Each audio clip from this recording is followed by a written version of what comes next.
e diz: vem comigo, a minha filha está com 12 anos de idade mais ou menos, e ela sofre e vai morrer. E a Bíblia diz que Jesus não questiona, levanta e vai para aquele centurião, mas a multidão está ali apertando Jesus. E no meio daquela multidão que aperta Jesus, tinha uma mulher que tinha hemorragia há 12 anos. E a Bíblia dá alguns detalhes daquela mulher. Imagina uma mulher perdendo sangue há 12 anos, totalmente anêmica, fraca, né? Já com outras características que você vai descobrir no decorrer da meditação. Mas essa mulher arruma uma brecha no meio da multidão, né? E consegue encostar na roupa de Jesus, porque ela pensava consigo mesma: se eu apenas me tocar nas vestes, eu serei curado. E foi exatamente o que aconteceu. E é sobre essa história, desta cura, desta enfermidade, que nós queremos dar sequência sobre um encontro maravilhoso que resultou numa restauração plena desta mulher. Vamos primeiro conhecer a realidade desta mulher.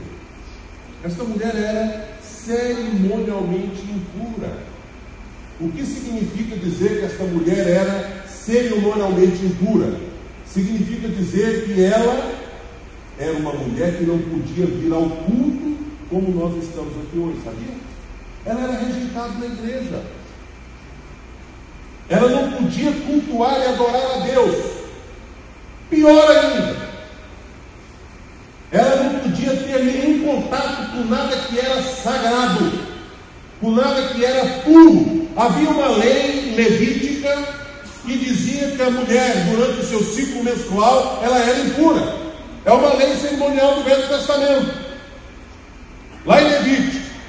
Só que esta mulher, ela não tinha o seu ciclo normal, que acontece numa mulher saudável periodicamente. Ela tinha uma menstruação crônica, podemos assim dizer, uma hemorragia que por 12 anos não deixava aquela mulher. Agora, a lei dizia que durante o período do fluxo ela era considerada impura, não podia cultuar, não podia adorar, não podia tocar em nada que era sagrado. Ela era totalmente rejeitada do ponto de vista espiritual. Tinha outras leis sobre tocar em defunto, tornava a pessoa também impura, né? Havia outras regras nas cerimônias levíticas que fazia isso com relação às mulheres. Agora, presta bem atenção: se ela não podia participar das celebrações religiosas, nós podíamos inferir disso que ela se julgava rejeitada pelo próprio Deus.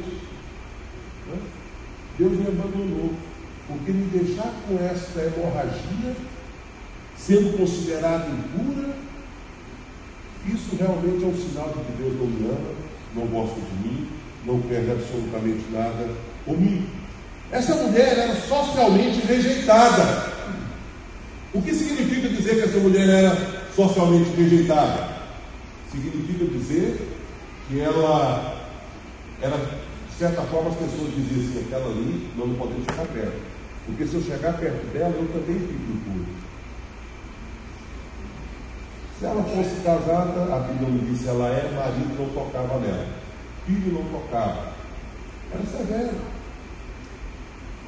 porque a regra era muito séria, considerada impura. Então ela não podia ser tocada em ninguém, ninguém podia, aliás, ela não podia tocar em ninguém, não podia ser tocada por ninguém. A marca que ela carregava consigo mesma é como se ela tivesse uma placa assim no peito escrito: fique longe de mim, não se aproxime, não dá para você ficar comigo porque isso vai te contaminar. Mas o texto nos dá uma outra informação: essa mulher era economicamente falida. O texto é claro em dizer que ela gastou todos os seus recursos e não conseguiu cura para a sua enfermidade.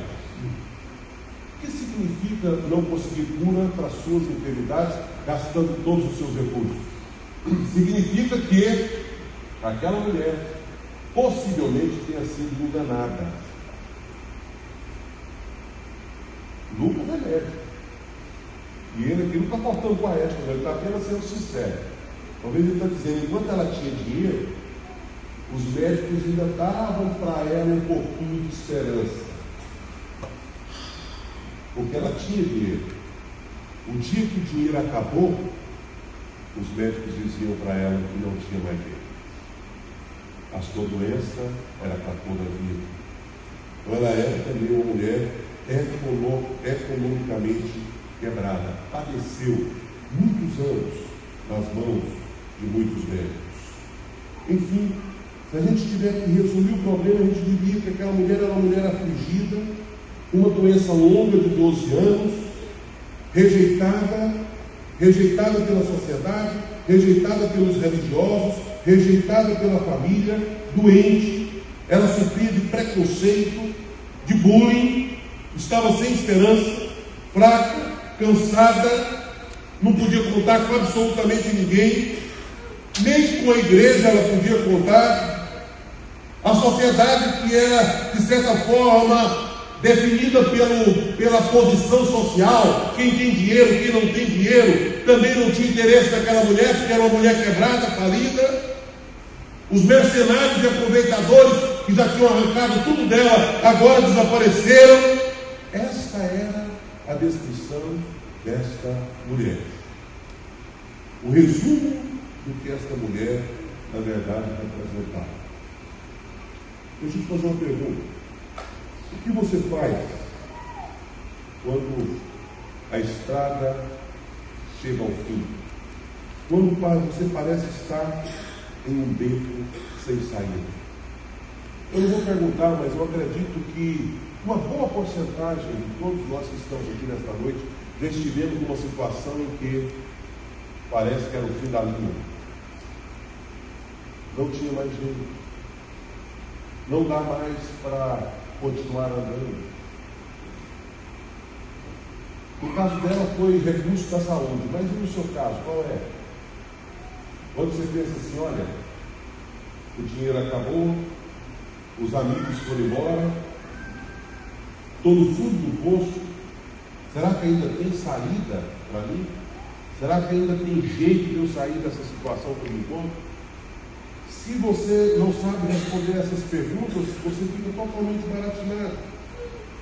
Perguntas sem respostas. Hoje, pela manhã, no estudo da escola, nós estávamos numa parte da carta de Paulo aos Tessalonicenses, falando exatamente isso. Tribulações e frustrações chegam para todas as pessoas. A gente tem que trazer mensagem de otimismo. Irmãos, vamos continuar crendo. Deus tem resposta para nós. Deus está no controle. A última página que vai virar o Senhor. Amém. Isso é mensagem que encoraja. Mas isso não me dá o direito de mentir e enganar e dizer que quem segue a Jesus não passa por lutas e tribulações, porque não é isso que a Bíblia diz. Agora, você passa por lutas e tribulações, mas não está sozinho. Isso a Bíblia diz. No mundo tereis aflições, mas graças a Deus o versículo termina aí. O que vem na sequência? Tenha bom ânimo, porque eu venci o mundo. O texto bíblico diz que eu posso andar pelo vale da sombra da morte, mas o versículo não termina aí, o texto não termina aí, tem uma sequência, e a sequência do texto qual é? A tua vara e o teu cajado me consolam, a tua presença vai estar comigo quando eu estiver passando por esse vale. Então o que nós precisamos entender, meus queridos, é que chega o momento do beco sem saída. A grande diferença é o que você vai fazer nesse momento. Vai desesperar? Vai dar um tiro na cabeça? Esta mulher, da qual estamos analisando o encontro, ela ouviu falar de Jesus. Lembra que na semana passada a mesma coisa aconteceu com aquele centurião de Cafarnaum? Ele ouviu falar de Jesus. Romanos 10 diz o quê? A fé vem pelo ouvir. Você tem permitido que o mundo ouça que há esperança em Jesus? Tem esperança em Jesus. Ela ouviu falar de Jesus. Ouviu história de que esse Jesus estava fazendo coisas extraordinárias, restaurando sonhos perdidos. Você tem sonho perdido? Jesus de Nazaré pode restaurar os sonhos perdidos. Você acha que é fim da linha? Jesus de Nazaré pode abrir um novo caminho para você. Jesus é o médico que cura as doenças incuráveis. E ela ouviu falar desse Jesus. Eu fico imaginando agora a questão de imaginação. Eu fico imaginando essa mulher que ouviu falar de Jesus, de repente ela dizer: será que eu vou ter forças para chegar até ele? Mas ele é santo, eu sou impura. Será que eu vou poder chegar perto dele? Ele sabe todas as coisas, ele vai saber que eu sou impura e não vai aceitar a minha aproximação. Mas quem sabe eu consigo chegar por trás, né? Com muito esforço. Só vou lá, encosto na roupa dele, sou curado e vou embora. Fico despercebida. Será que é possível? Mas a grande verdade é, a dúvida se seria aceita ou se seria rejeitada, se o milagre aconteceria com ela ou se não aconteceria. Uma coisa ela fez, reacendeu no coração dela a esperança, porque ela havia ouvido falar de Jesus. O Jesus que cura os doentes. Ela ouviu falar de Jesus. Jesus era um homem de sucesso. Vamos falar um português rasgado aqui. Jesus era um homem de sucesso. Sabe por quê? Porque ele estava no seu ano de popularidade. Você viu que quando ele desceu do barco tinha uma multidão apertando Jesus? Ele, para descansar, ele tinha que dar uma despistada na multidão e ir para um lugar isolado, porque senão ele não conseguia descansar e ter uma comunhão com o Pai, porque ele estava sendo seguido por uma grande multidão que o comprimia, que o apertava naquelas ruas já apertadas da Galileia, da Judéia, de Samaria, do Israel de modo geral. Ela desperta interesse. E ela diz: eu vou tocar em Jesus. Por tudo porque ela ouviu. Se você está num beco sem saída, tem uma esperança. A esperança está no encontro com Jesus, em tocar em Jesus. Ela toca e vem a pergunta: quem me tocou? Você quer contar? Se você analisar os 3 evangelhos, você vai descobrir que essa pergunta cheirou para os discípulos uma pergunta sem muita lógica. Cheirou para os discípulos uma piada até. Quando Jesus para e diz: alguém me tocou, o discípulo olha para o outro e diz: eu não toquei. Você tocou? Também não, também não, também não. E ele insiste: alguém me tocou. Porque de mim saiu virtude, de mim saiu poder. E aí Pedro fala em nome dos demais, dos mestres. Paciência, né? Tanto de gente te encostando aqui. O Senhor ainda disse que alguém tocou? Queria parar aqui um pouquinho para dizer para você: você já recebeu a bênção na sua vida, a virtude da presença de Deus na sua vida? Se você não recebeu, possivelmente você não tocou em Jesus. Talvez você faz parte da multidão que o comprime, que esbarra nele, mas sem nenhum propósito, sem nenhum objetivo, sem fé. E é Jesus faz essa diferença. Eu não estou falando de quem fica me apertando aqui, sem me dar nem condições de desenvolver na minha caminhada. Eu não estou falando de uma multidão de curiosos. Eu estou falando que uma pessoa específica, que tinha objetivo, que tinha finalidade, me tocou. E eu sei que essa pessoa saiu daqui abençoada. Quem me tocou? Alguém tocou, porque saiu um pouquinho. Fala um pouquinho desse. Você que já anda perto de Jesus há muito tempo, faz parte da multidão há muito tempo, não é o suficiente andar perto de Jesus. Não é suficiente apenas ver Jesus assim a uma certa distância. A questão é Você tem tocado em Jesus? Como é que eu sei, pastor, se eu toquei em Jesus ou não? Ninguém que toca em Jesus sai do mesmo jeito. Se você tocou em Jesus, vai sair poder, bênção e virtude de Jesus para você. Interessante. Ela foi abençoada no meio da multidão. Mas esse encontro tinha que ser caracterizado. Tinha que ser algo assim, olho no olho, face na face. Exatamente para distinguir daqueles que estão perto por mera curiosidade. Quem está perto por mera curiosidade, meus queridos, está perto de Jesus por causa do espetáculo. O espetáculo acaba, a pessoa vai embora.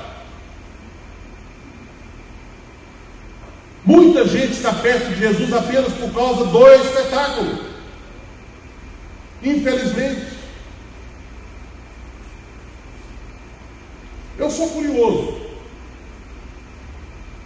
Devo ter corrido o risco de já cair em algumas pegadinhas por aí, aquelas pegadinhas dos curiosos. Eu sou curioso. Desde pequeno. Isso diminuiu um pouco, mas há alguns anos atrás tinha muito homem da mala ainda, né? Eu sabia que sempre era a mesma coisa, o cara fazia meia hora de propaganda para depois fazer um show, mas eu era menino e eu gostava de ficar lá. Né? Ver cobra, ver o homem da mala, ver alguma coisa, ficava lá. Mas o espetáculo acaba, o cara fecha a mala e vai embora, o que acontece com aquele grupo que está ali perto? Dispersa. A multidão de curiosos está perto de Jesus enquanto ele multiplica os pães. Está perto de Jesus enquanto ele está fazendo algum tipo de milagre. Está perto de Jesus enquanto ele chama atenção por algum motivo. Mas Jesus não quer curiosos perto dele, quer pessoas comprometidas que vão ficar perto dele em toda e qualquer situação. Essas são as pessoas que Deus quer perto dele. Mas ainda tem pessoas que se aproximam de Jesus apenas por modismo. O que eu quero dizer com modismo? Pessoas que querem expandir relacionamentos. Pessoas que dizem, não, é legal o convite da igreja, é bom demais, vai para lá, né? Tem piquenique, tem festa, né? Tem coisa jóia lá, bons relacionamentos. Talvez lá a gente encontre um casamento bom, né? É melhor encontrar um casamento da igreja do que encontrar um casamento no boteco, né? Vamos lá para a igreja. Antigamente não era bom, não. Se você falasse que era crente, você era discriminado. Hoje é moda.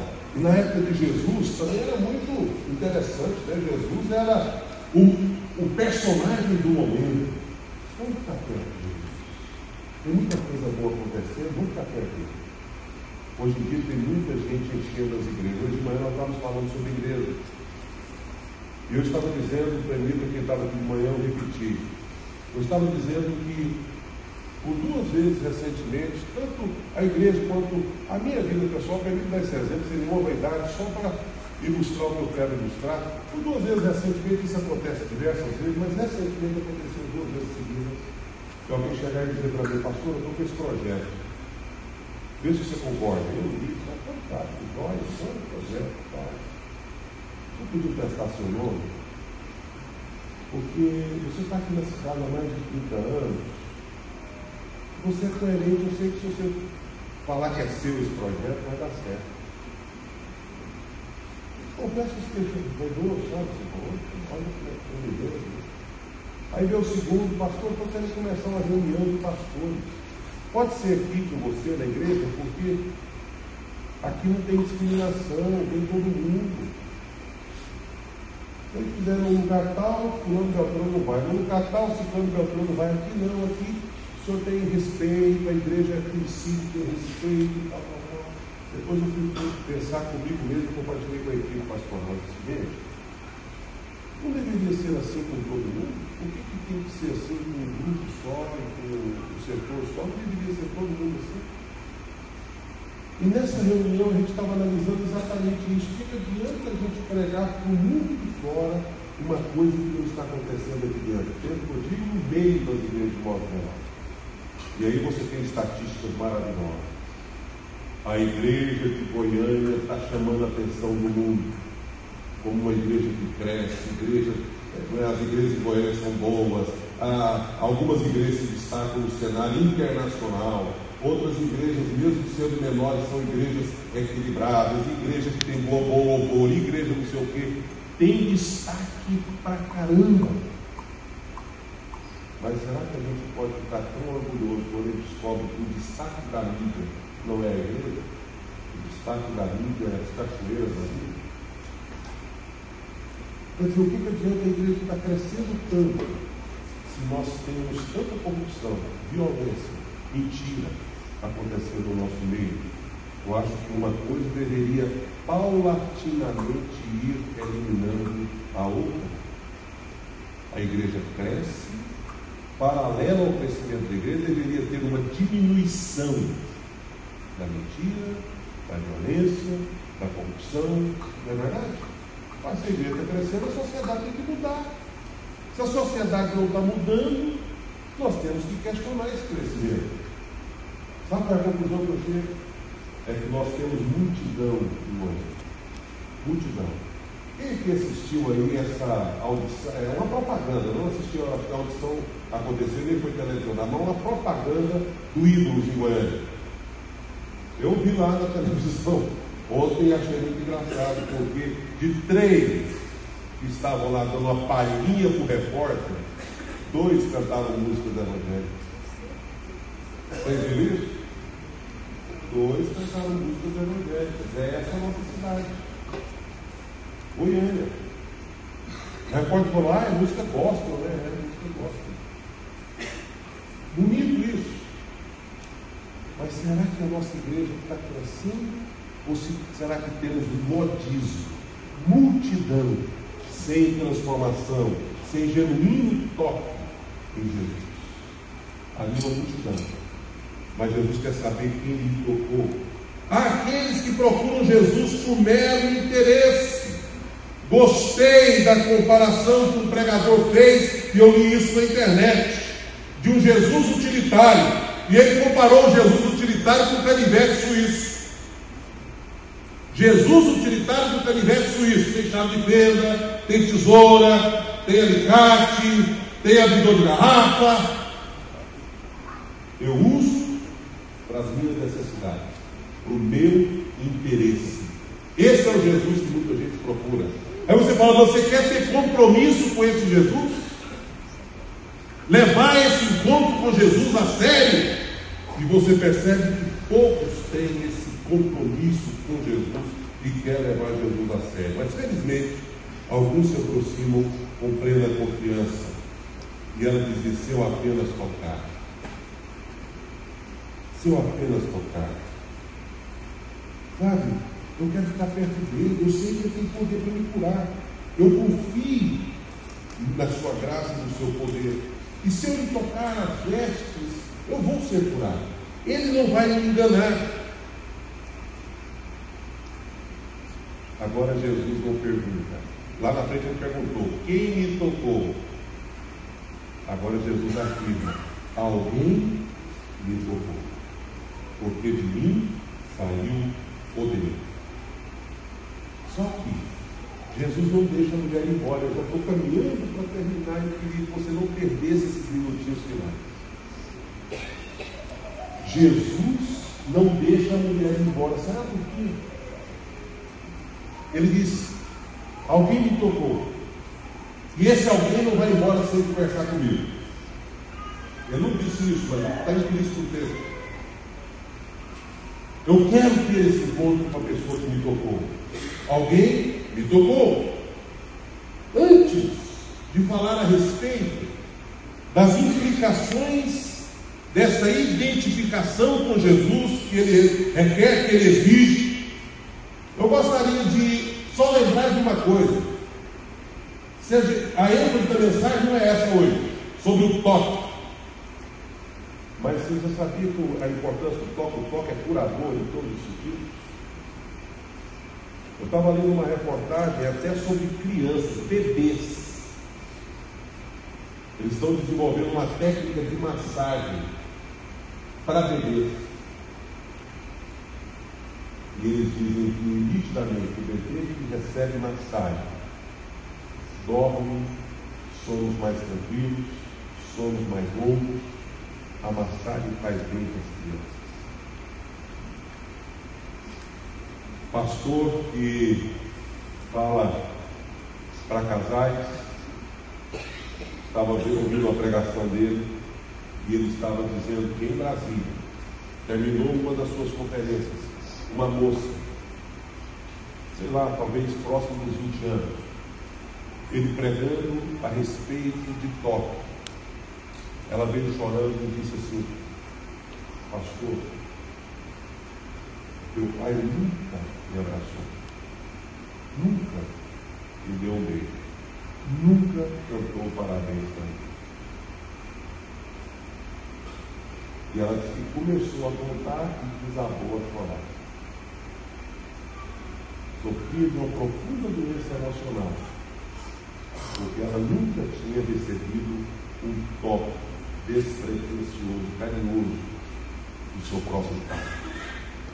O toque cura. E a Bíblia diz que Jesus tocou em pessoas que eram intocáveis. Jesus tocou em leprosos, que também eram impuros. Não apenas cadáveres, não apenas as hemorragias, mas também os leprosos eram considerados impuros. E Jesus tocou em leprosos. Portanto, eu queria abrir esse parênteses para falar a respeito da importância do toque que cura tantas doenças, sara tantos problemas emocionais, que talvez você possa sair daqui definido a ser mais sensível, tocar um pouco mais um no outro. A Ivani, eu cheguei em casa essa semana para falar de particularidades familiares. Ela já balançou a cabeça, de vez em quando eu falo, família minha paga mico. Mas eu cheguei em casa, eu olhei pela lateral, ela lá com o olho vermelho. O que foi? Ela estava lá emocionada com o negócio que ela viu na internet de abraço grátis, né? Plaquinha abraço grátis. E ela acompanhou aquele filmezinho do abraço grátis. E aquilo emocionou, porque algumas pessoas acabaram esquisitas, outros estavam assim na volta, mas tinha gente que se rendia a plaquinha, né? E abraçava. E ela dizendo como que era emocionante quando alguém aceitava abraçar. Ela está até procurando uns corajosos aí, eu falava, dois uns corajosos, e ela disse que se achar uns corajosos vai fazer uma plaquinha e vai para algum lugar público, e abraço grátis. Vamos abraçar. Porque o abraço é curador, o toque é curador, ele é fundamental, ele é importante, ele é muito bom. E Jesus diz: alguém me tocou. Os meus sonhos estavam perdidos, toquei em Jesus e foi restaurado. Ele foi o responsável pela minha esperança. Ele não me rejeitou e agora ele quer falar comigo. Agora, por que Jesus queria falar com aquela mulher? Eu disse para você ficar ligado nesses últimos minutos. Primeiro, porque essa mulher precisava mudar a sua atitude em relação a si mesma. Enfim, foram 12 anos ouvindo que ela era impura. Foram 12 anos sendo rejeitada pela sociedade.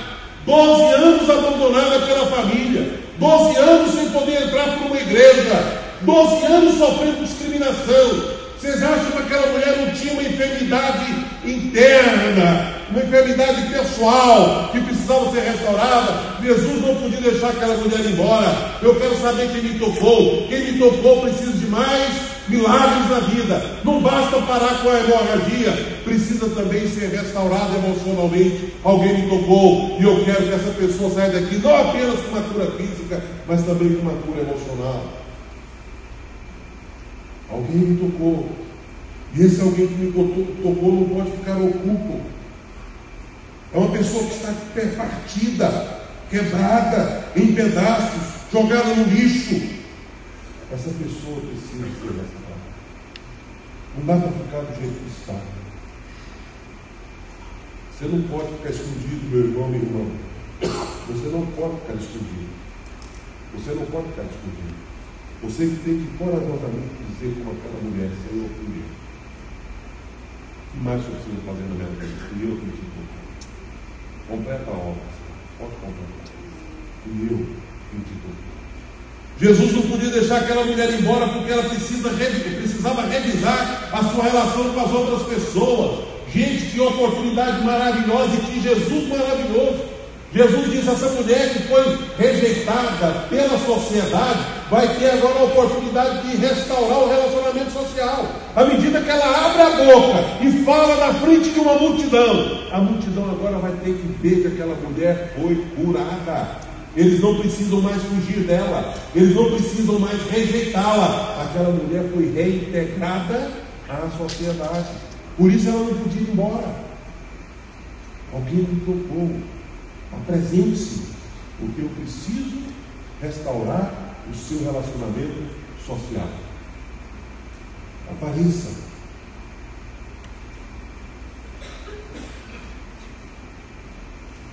Que oportunidade naquela mulher que viveu fora da comunidade.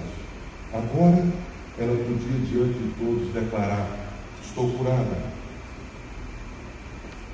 estou de bem com a vida e com as pessoas novamente. Jesus não podia deixar aquela mulher embora, porque ela precisava restaurar sua relação com Deus. De certa forma, ela culpou até a Deus, porque como é que Deus permite eu passar por tudo isso por 12 anos? Deus me abandonou, Deus esqueceu de mim. Mas agora Jesus não chama ela para repreendê-la. Ele podia ter dito para aquela mulher, se ele fosse um sacerdote do Velho Testamento: como ousas tocar em minhas vestes, você que é impura, sabendo que eu sou sacerdote do Senhor? Mas não foi isso que Jesus disse. Pelo contrário, que Jesus fala para aquela mulher, olhando no seu olho: filha, que doce palavra.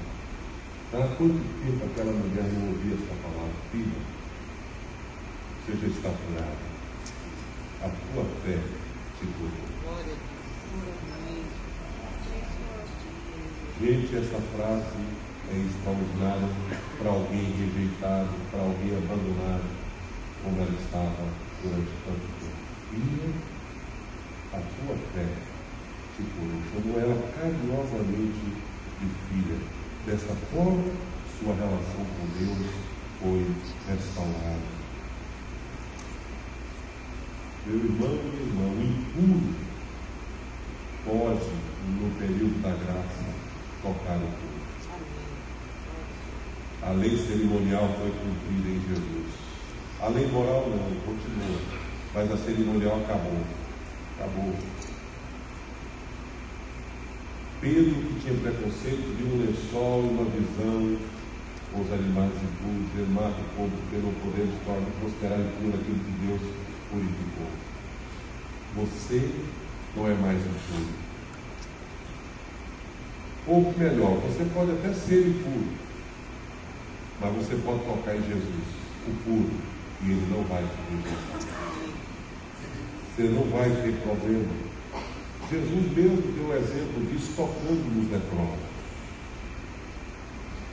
Gostaria de convidar você nesta noite a fechar os seus olhos. Sabe o que eu quero? Eu disse para vocês que nós vamos orar e fazer apelo todo domingo. Pode até ser Espírito Santo é soberano, Deus é soberano. Pode ser que ninguém aqui tenha entendido essa palavra como sendo palavra de Deus para a sua vida. Mas, se o Espírito falou ao seu coração, eu gostaria que você tomasse uma decisão sincera ao lado do Senhor. Eu quero me encontrar com Jesus. Eu quero tocar em Jesus. Eu quero ter minha vida espiritual restaurada. Eu quero ter minha vida emocional restaurada. Eu quero ter minha vida social restaurada. Eu quero tocar em Jesus.